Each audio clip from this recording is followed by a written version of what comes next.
Buenas tardes. En este momento comenzamos la explicación del modelo de gestión de la Fundación Retorno a la Libertad. El modelo de gestión se encuentra dividido en tres grandes áreas, que son los ejes transversales, los componentes y las áreas de gestión. Los ejes transversales hacen relación a aquellos aspectos que vamos a tener en cuenta para poder realizar todas las acciones dentro de la fundación. Es por eso que dentro de los ejes transversales se presenta la gestión de proyectos, las rutas de atención, los enfoques de derechos, enfoque diferencial y acompañamiento jurídico. Gestión de proyectos es un eje transversal porque todas las acciones que realicemos dentro de la fundación tienen que estar enmarcadas en un proceso y ese proceso tiene que contener herramientas metodológicas para que las acciones que realicemos contribuyan al cumplimiento de un objetivo de la fundación. Las rutas de atención hacen relación a que todos los procesos que nosotros desarrollemos tienen que contar con una estrategia también para que en todas las sedes o en todos los lugares donde se desarrolle siempre se haga de la misma manera y no se nos vaya a salir de el contexto las acciones que estemos realizando. El enfoque de derechos pues hace relación a las acciones que tenemos que tener en cuenta para el restablecimiento de derechos de toda la población con la que estamos trabajando. El enfoque diferencial se refiere a las diferencias culturales que existen en todos los pueblos, en todas las diferentes eh, poblaciones con las que vamos a trabajar.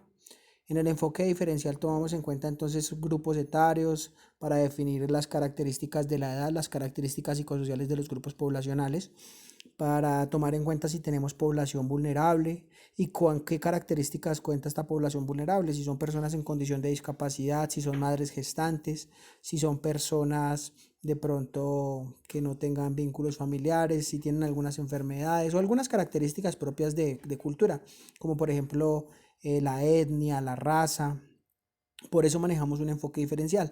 Tenemos en cuenta que todos estos grupos poblacionales, para poder trabajar con estos grupos poblacionales, se tiene que tener claridad de sus características y de esta manera pues poder diseñar proyectos que vayan orientados al cumplimiento de los objetivos y satisfacer las necesidades de la población. Y el acompañamiento jurídico como eje transversal se toma en cuenta porque todas las acciones que nosotros realicemos en la fundación tienen que estar enmarcadas en la legalidad. Todas las acciones que nosotros vayamos a desarrollar tienen que ir acompañadas por el componente jurídico como un eje transversal para que podamos garantizar de manera legal las acciones que nosotros estamos haciendo para el restablecimiento de derechos de las personas con las que estemos trabajando. En este caso estamos hablando como ejemplo de personas privadas de la libertad, que es nuestra población fuerte. En esta parte de acá podemos ver las áreas de gestión. Las áreas de gestión nacen de los objetivos específicos de la fundación.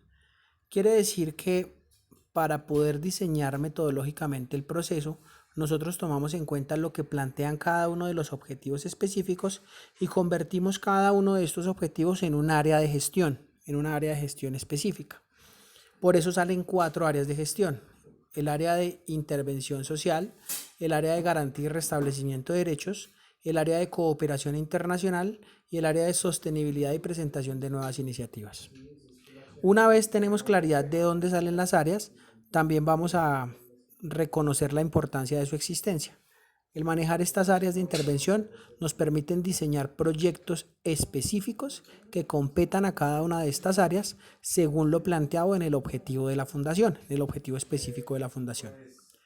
Los componentes son estos 8 elementos que se ven acá, estos 8 componentes surgen del objetivo general que orienta sus acciones a contribuir al desarrollo humano, el restablecimiento de derechos de las personas que pues hacen parte de nuestra fundación. Entonces de ahí salen estos 8 componentes. Para el desarrollo de estos componentes se toman en cuenta características específicas de cada componente. Entonces me parece conveniente de pronto hacer un ejemplo de estos componentes. Bueno, permítame un segundo.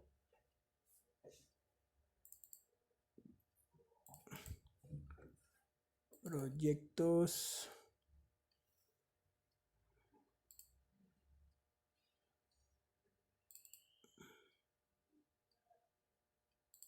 Bueno, el componente Para el desarrollo del componente se toman en cuenta aspectos propios del área en la que se está trabajando, por ejemplo en familia. Entonces el desarrollo del componente tiene un enfoque metodológico. En el área de familia, digamos, hablaríamos entonces del enfoque psicosocial con un acompañamiento del enfoque sistémico para poder desarrollar los elementos que pueden comprender este componente. Entonces, los elementos que harían parte de este componente de familia serían la dinámica familiar, tendríamos elementos como por ejemplo las normas, los roles y las funciones de los miembros de la familia, pautas de crianza, la comunicación en la familia. Entonces, a partir de los diferentes elementos que pueda tener cada componente, se desarrollan estos componentes con un enfoque metodológico. Una vez se entiende cuál es la relación entre los ejes transversales, los componentes y las áreas de gestión, se tiene claridad de cómo se van a estructurar los proyectos. Quiere decir que cuando surge un proyecto, el proyecto que sea, un proyecto orientado a cierta parte, podemos ubicarlo dentro de una de las áreas de gestión, lo construimos con los diferentes componentes y tomamos en cuenta los ejes transversales. Para poder realizar el diseño de un proyecto, se realiza la aplicación del instrumento de recolección de información que nosotros tenemos diseñado, que cuenta con estos diferentes componentes que se ven acá. Entonces, al aplicar el instrumento de recolección de información, ese instrumento nos va a permitir a nosotros determinar cuáles son las características de la población, dando cumplimiento al enfoque diferencial y al enfoque de derechos. También nos permite determinar de esos componentes cuáles son los que más se necesita trabajar para definir fortalezas, necesidades, recursos y los diferentes elementos que vamos a requerir para elaborar un proyecto. De esa manera construimos un proyecto, lo vinculamos a una de las áreas de gestión y tenemos en cuenta los diferentes ejes transversales. Ese es el modelo metodológico como funciona en este momento la fundación.